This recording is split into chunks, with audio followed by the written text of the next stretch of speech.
নমস্কার বন্ধুরা, আপনারা সবাই কেমন আছেন? আশা করছি ভালো আছেন। তো চলে আসলাম একটা ছোট্ট ব্লগ নিয়ে। তো এটা হচ্ছে আমার বাবার বাড়িতে সত্যনারায়ণ পূজা চলতেছে। তো মা বলতেছে সকাল সকাল চলে আসতে, তাই খুব সকালে চলে আসছি। আর বাড়ি থেকে 2টা কাঁঠাল নিয়ে গেছিলাম, কিছু আম নিয়ে গেছিলাম, আর টুকটাক কিছু ফল কিনে নিলাম। তো এই তো এখন চলে আসছি। মা বলতেছে যে তো তাড়াতাড়ি আসছো, এখন সবাই মিলে একটু ফল টল বানিয়ে দে, ঠাকুর মশাই চলে আসবে। তাই যে এখানে আমি আছি, আমার একটা আমার যা আছে, তারপর আমার ভাইয়ের বউ আছে, মামি আছে, আমার হাজবেন্ড নারকেল ভেঙে দিতেছে, আর এই যে আমার ছোট ভাইয়ের বউ। তো সবাই মিলেই কাজ করতেছে। একসাথে কাজ করলে আসলে কাজকর্ম সব তাড়াতাড়ি হয়ে যায় আর সবকিছু খুব সুন্দরভাবে হয়।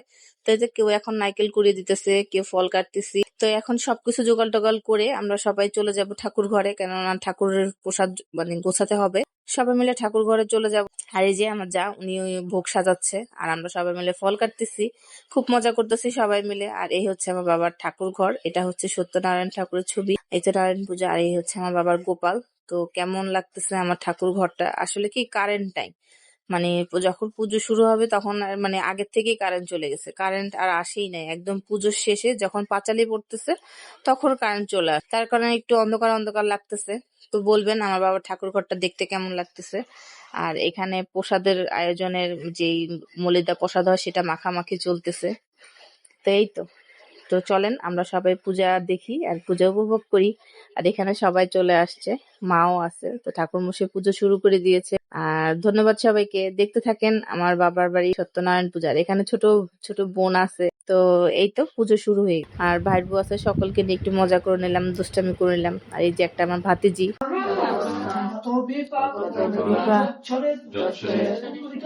কুণ্ডলিকাক্ষং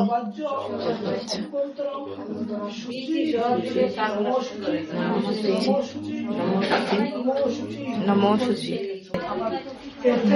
এতে গন্ধপুষ্পে এসো চন্দন পুষ্পবিল্ল গীতাঞ্জলি সর্বমঙ্গলে শ্রী শ্রী নারায়ণী নমস্তুতে। এতে ত্রিপুদি একটা শুদ্ধই যা তার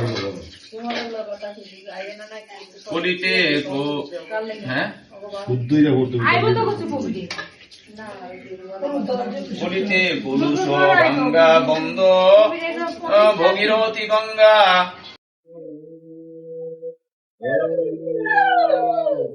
তো এই যে পুজো শেষ, এখন প্রসাদের যে ভোগের ছিল ভোগের প্রসাদটা মেলানো হচ্ছে। তো সবাই এখন প্রসাদ পাবে। আর এখানে কাপড় আর মাসি আসছে, কাপড় বিক্রি করে। তো সবাই কাপড় দেখতেছে। তো আজকে ভিডিওটা এখানে শেষ করে দিলাম। তো কেমন হয়েছে আমাদের সত্যনারায়ণ পূজা অবশ্যই কমেন্টে জানাবেন। ভালো লাগলে একটু লাইক কমেন্ট শেয়ার করে দিবেন।